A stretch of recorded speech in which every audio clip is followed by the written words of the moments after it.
because the devil is crossing me. Third day there was my birthday, and again, just I lived in a place called Park Kultury, which is Gorky Park. It's kind of a pretty rough, sort of shitty area in Moscow, and I had a translator. I spoke no Russian at all when I first went over there, and my translator Max came and picked me up where I was living. And he took me to the Moscow Art Theater, which is on Tverskaya, right across the street from Red Square. It's a few subway stops in a couple different directions to get there. And once we got there, the one thing that they tell you that's absolutely essential at all times is you always have to have your papers back then. At that point, the mayor ran the mafia, the mayor's police. They didn't really have a salary. They made their money by what they could sort of shake people down for. So we get to the theater, on my birthday and my first day of school, and I think like I'm actually making something of my life. I'm here in Russia, but me being the fuck up that I am, I forgot my papers because I'm just unadulterated asshole. And I said to Max, man, I'm so sorry, man, I forgot my papers. And he said, okay, well, we got to go back and get them. And I said, nah, man, let's just go into school and we'll do it the next day. He said, no, they're not going to let you into the school without your papers. Let's go back and get them. I said, look, man, I'm a grown ass man. Let me go back and get my papers. You don't have to come with me. You just took me here.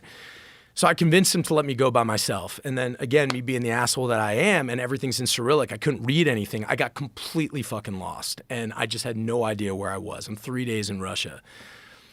It's getting dark. I'm screwing up. I finally make it back to my place. I get my papers. I make it back to the school, but now I've missed the first day. It's like completely dark, and I'm on the wrong side of Tverskaya, which is like this main street, about 16 lanes, and I got to get to the other side to get to school.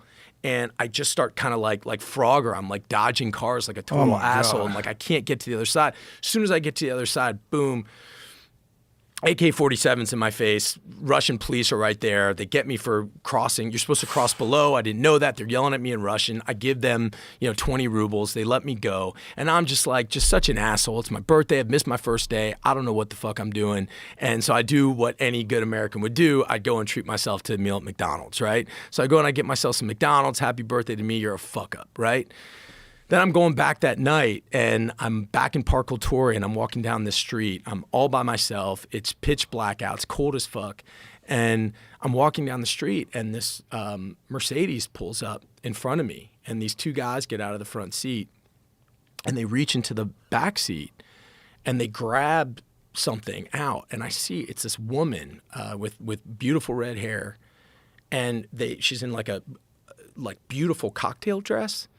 And they're pulling her out of the back seat of this Mercedes. And I'm the only one on the street, and they clearly don't see me. But this woman sees me, and she makes like direct eye contact with me.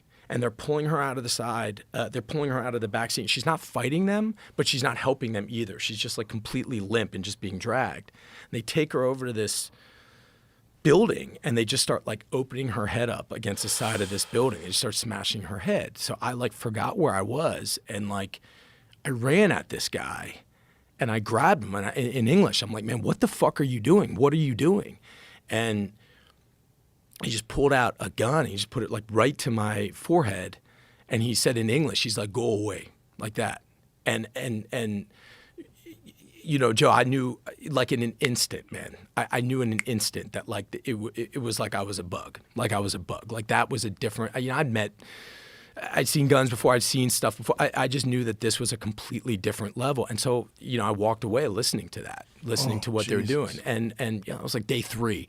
So that's on the brutality side of it. But I think conversely on the beauty side of it, there was just it was a culture that I found like completely free of pretension. If you have a conversation with somebody, you really have a conversation. You look you in the eye, and there's no, hey, how you doing? Hey, I'm doing great. There's no bullshit.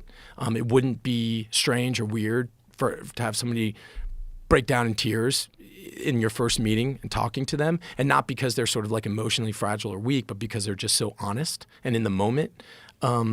I saw this unbelievable national appreciation for the arts. I saw people who, you go on the subways and people weren't reading, Us Weekly. They were reading Bulgakov and Tolstoy. It's an unbelievably literate society.